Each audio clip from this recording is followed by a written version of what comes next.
ಚಿತ್ರದುರ್ಗದ ಶಾಸಕ ಕೆಸಿ ವೀರೇಂದ್ರ ಪಪ್ಪಿ ಬ್ಯಾಂಕ್ ಲಾಕರ್ನಲ್ಲಿ ಕೆಜಿಗಟ್ಟಲೆ ಬಂಗಾರದ ಬಿಸ್ಕೆಟ್ ಪತ್ತೆಯಾಗಿದೆ. ಭಾನುವಾರ ಮಧ್ಯಾಹ್ನ 12 ಗಂಟೆಗೆ ಈ ಬಗ್ಗೆ ಕೆಲ ಮೂಲಗಳಿಂದ ಮಾಹಿತಿ ದೊರೆತಿದ್ದು, ಪಪ್ಪಿ ಬ್ಯಾಂಕ್ ಲಾಕರ್ ತಲಾಶ್ ವೇಳೆ ಇಡಿ ಅಧಿಕಾರಿಗಳು ಹೌಹಾರಿದ್ದಾರೆ. ಇನ್ನು ಚಿತ್ರದುರ್ಗದ ಶಾಸಕ ಕೆಸಿ ವೀರೇಂದ್ರ ಪಪ್ಪಿ ಮನೆ ಮೇಲೆ ಇಡಿ ಅಧಿಕಾರಿಗಳು ಒಟ್ಟು 3 ಬಾರಿ ದಾಳಿ ನಡೆಸಿದ್ದು, ಬಗೆದಷ್ಟು ನೂರಾರು ಸತ್ಯಗಳು ಬಯಲಿಗೆ ಬರುತ್ತಿದೆ. ಈ ಬೆನ್ನಲ್ಲೇ ಬ್ಯಾಂಕ್ ಲಾಕರ್ಗಳಲ್ಲೂ ಪರಿಶೀಲನೆ ನಡೆಸಿದ್ದು, ಇಡಿ ಅಧಿಕಾರಿಗಳ ತಲೆಗೆ ರಂದಿದ್ದು, ಬ್ಯಾಂಕ್ ಲಾಕರ್ ಓಪನ್ ಮಾಡಿ ನೋಡಿದಾಗ ಅಧಿಕಾರಿಗಳಿಗೆ ಶಾಕ್ ಆದಿತ್ತು. ಶಾಸಕರ ಬ್ಯಾಂಕ್ನ ಲಾಕರ್ಗಳಲ್ಲಿ ಬರೋಬ್ಬರಿ 24.5 ಕಿಲೋಗ್ರಾಂ ಗೋಲ್ಡ್ ಬಿಸ್ಕೆಟ್, 17 ವಜ್ರದ ಉಂಗುರಗಳು ಪತ್ತೆ ಆಗಿರುವ ಬಗ್ಗೆ ಮಾಹಿತಿ ಲಭ್ಯವಾಗಿದೆ.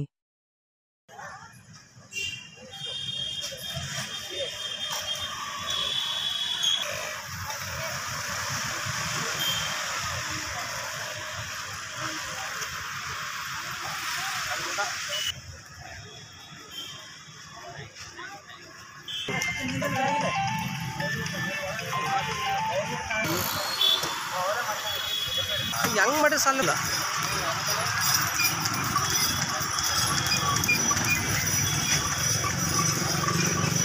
ಶೋಧ ನಡೀತಿದೆ ಬ್ಯಾಂಕಲ್ಲಿ.